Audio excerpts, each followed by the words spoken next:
Good afternoon. My name is Chou, and I'm a creator of opportunities. So I have two objectives today as I speak with you. One is obviously tell you a little about esports, which I think some of you are pretty interested in. But really, I want to hopefully plant some ideas in your minds about what you might even be able to do within esports by sharing a little bit about the industry. But first, I'll share a little bit about me. Not that I'm interesting, but there's a point to it. So, I am not Singaporean. You can probably tell by my accent. I was born in California. I went to UC Berkeley. I moved here in 2004, it says. And when I got here, I was the product marketer for Xbox, and then I left and I became the director of publishing for Blizzard, which you might have heard of some of our titles: World of Warcraft, Diablo, Overwatch. I don't know, ring a bell maybe? A little bit. Probably some of you have spent some time, some hours playing some of those games. And then in 2017, I started my own business. Now, I share this with you so you can know a little bit about me, but really, there's some takeaways that I want to share with you out of all of that. Because I'm a little older than you guys, if you haven't noticed. See the gray? You can't predict life. Okay, so I got a degree in engineering. Anyone want to guess how long I was an engineer? Yeah. Hey, who said that? 1 year. You get a prize. I don't know what it is, but you get a prize. So I spent 1 year as an engineer before I decided, this isn't what I thought it was going to be. Maybe I want to do something else. And then I came here in 2004 thinking, I'll be here 2 years, max. Then I'll go back to the United States. 15, almost 16 years later, I'm still here. They can't get rid of me. Or they could. I hope they don't. And then I never actually imagined, I've always been a gamer, but I never imagined that I would do sales and marketing for video game companies. And I have for the last 11 plus years. And then I spent 20 years at big companies. And it's very likely after 20 years, right, that you're going to stay at big companies. I didn't think I would leave, but I did.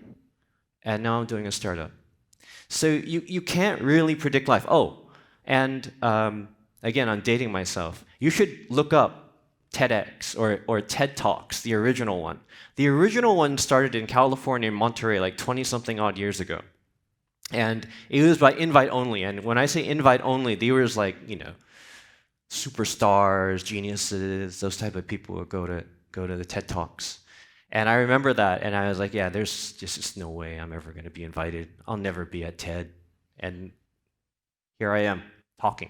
So, you cannot predict life. And I'll come back to that.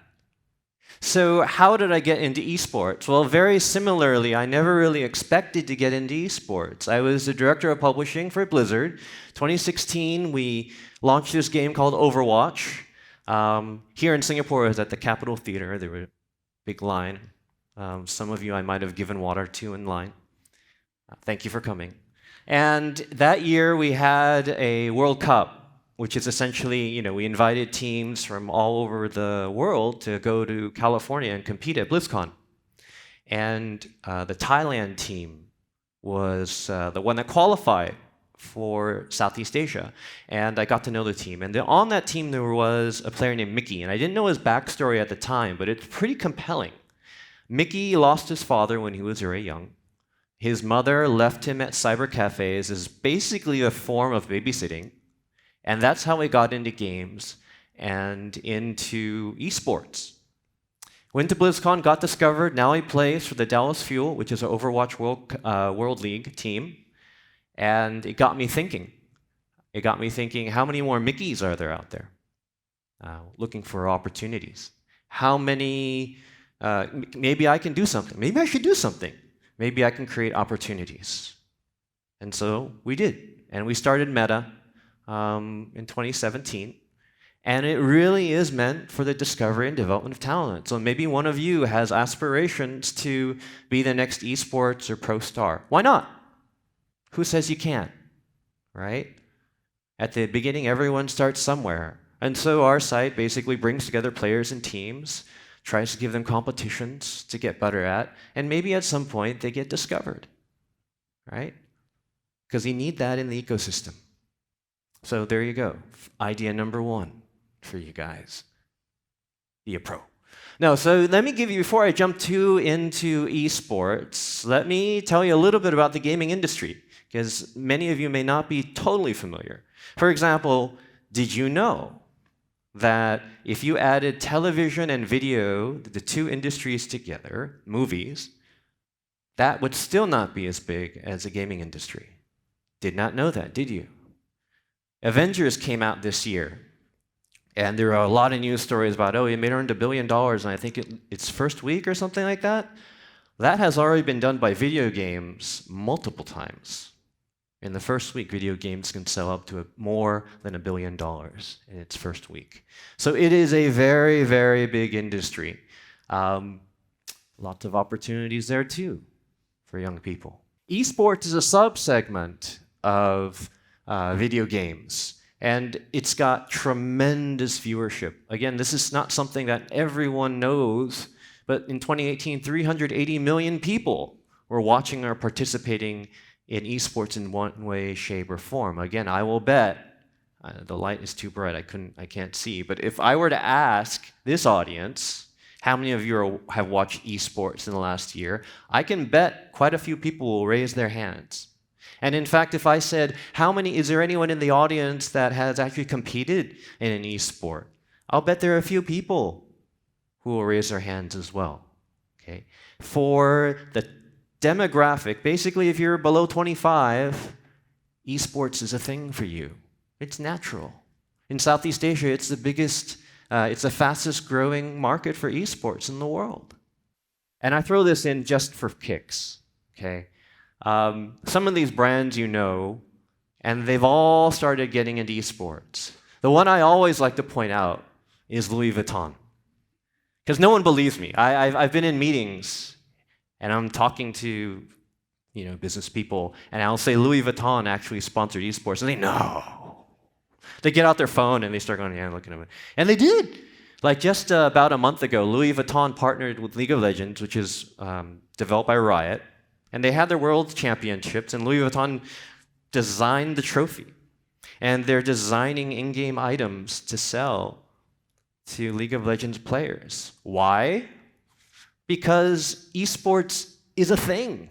There are 380 million people watching this stuff. They are the consumers of tomorrow. And so these companies all understand that. They all understand that. These people who watch esports are no different than people were watching in the previous generations, whether that be basketball or football. And they may be young now, but they'll get a job, right? They'll have spending power, right? And they want that mind share with them. So that's awesome. Esports is a thing. Let me paint a picture of where it might go. Okay? Because esports is still very young in terms of the development of its infrastructure and its ecosystem. So let me start planting some ideas in your mind. Here's a vision, and I think this will play out. Esports certainly is with the players. Can't have esports without players. Now imagine, like I was talking about, like we're building a site to help players connect and get into competitions. What if there were amateur leagues? Why not? Right? I live in the East Coast. And right next to me is a school, and every Sunday I see kids playing cricket. I see kids playing football. They're leagues. Joey plays every Sunday in the cricket league. Why not Anna every Saturday plays in an amateur esports league? Why not? And from there, why not have a draft? Why isn't there a draft? How do teams select talent right now for esports? You'd be surprised. It's kind of like, hey, we need a carry. Mike, you know anyone who can carry? Carry is a position in some games in esports. And he goes, yeah, I know somebody, and then he brings his friend. That's kind of how it works with pro esports right now. So imagine those of you who play football, right? Barca, right? Lionel Messi plays for Barcelona, I think. Is that correct? Somebody tell me? Right? Yeah. So imagine like Barcelona needs a new goalie, and the coach goes to Messi, you know anybody plays goalie? Well, you think we could sign him? Oh, cool. All right, we'll give him £5 million a week. Right? That's ridiculous. But that's kind of how it works. So there are opportunities for developing that type of infrastructure for esports. And why not have degrees? Why not have degrees for esports? Because you're going to need people to do marketing. You're going to need people to do coaching and management and announcing and all of those other things. That could happen for esports.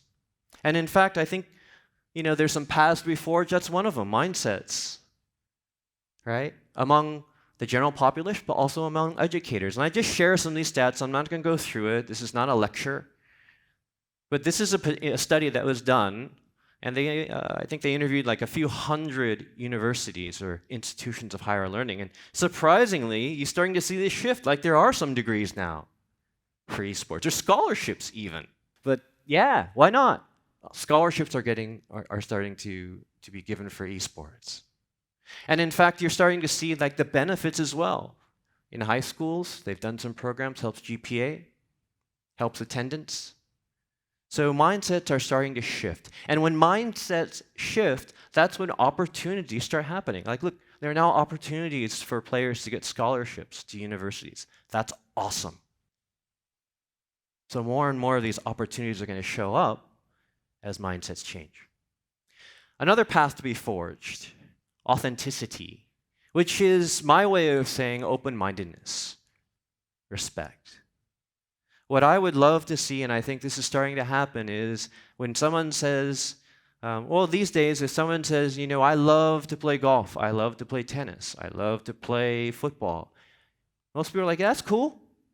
That's your passion. You be you. Do your thing. Esports right now, there's still anxiety around it, still doubt. There's a little negativity.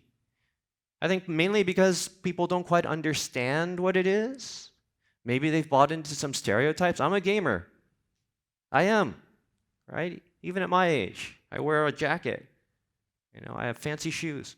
But I play games, right? Am I part of that stereotype? No. And I think that starts to change. And I'm hoping that changes even more to the point where esports is accepted, is respected as something normal. Okay? And I would say that on the esports side, those of you who are in the community, and I know that there are a few of you out there, I think on our side we also have to do our part, right? Okay? We need to be accepting of people from the outside as well. Esports has actually been around for more than 20 years. It started in the community, it lives in the community. It's very much a community-based activity. And as a result, it's a little insular, like you're in the club or you're not in the club. I'll give you the best example I can think of. When I'm in business meetings, there's this term that is used, it's thrown around. Endemics and non-endemics. Probably you've never heard of that before. Don't feel bad. Those terms are invented, I found, by the esports industry. Very simple. Endemics are those companies that have always been part of esports, like PC companies and mice companies and stuff like that. Non-endemics are those that haven't. That's not helpful, right? We need to be inclusive, not like us versus them. Where were you 10 years ago? How come you want a bandwagon jump now? That's not helpful because outside of the industry, there are people with ideas, there are people with knowledge that can help. You should embrace that. Sustainability. This is the last path that I feel needs to be forged, and probably the biggest opportunity for people everywhere out there in the audience right now. It is young. And if it wants to be an industry, if we want all these careers and these degrees and these jobs to be available in esports, well, industries need to be businesses. Businesses need to generate revenue, and revenue should lead to profits. And that is very much still wide open. In fact, it's a source of anxiety for me on a daily basis, but also an opportunity for those of you out there who might have an idea about, hey, maybe this is a way to make some money off of esports. Maybe if I did this, maybe if I, for example, created some videos that people would maybe pay for, or maybe I could create a tournament that has enough value that people would pay registration fees. Why not? It's not being done right now, but someone's going to figure it out. Because 380 million people are watching and playing in esports. There's a business model somewhere.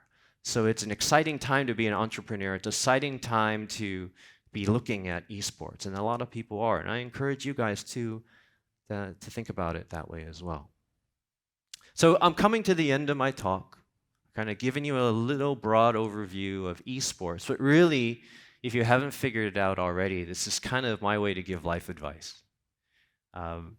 Esports happens to be my method of creating opportunities for people. I specifically want to create opportunities for the community in esports, but it doesn't have to be that way for you, right? And I did not intend to be in esports. Life is unpredictable. So the piece of advice I would give you is instead of having just a plan, have a purpose. Because life is going to throw all sorts of stuff at you. Guaranteed. Take it from a guy who's on the other side of a certain number in age. Like, nothing ever goes to plan. And you're going to be confronted with these options. Sometimes really good options, sometimes really, really bad options. And it's going to be hard to make a decision. I will tell you that if you have a purpose, the why of what you do, it will be easier for you to make those decisions. Your guiding North Star. The other thing is anxiety. Okay, like I said, on a daily basis, as an entrepreneur, I have anxiety. But everyone goes through anxiety, right? First date, taking a test, job interview, anxiety, stress. I have come to learn that anxiety is not always a negative. Very often, it is your brain giving you a message that there's an opportunity here in that anxiety. That test, that date, that job interview, that's actually an opportunity.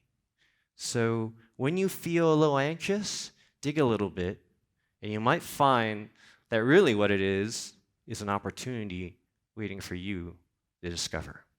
So thank you very much for your time, and good luck to you all.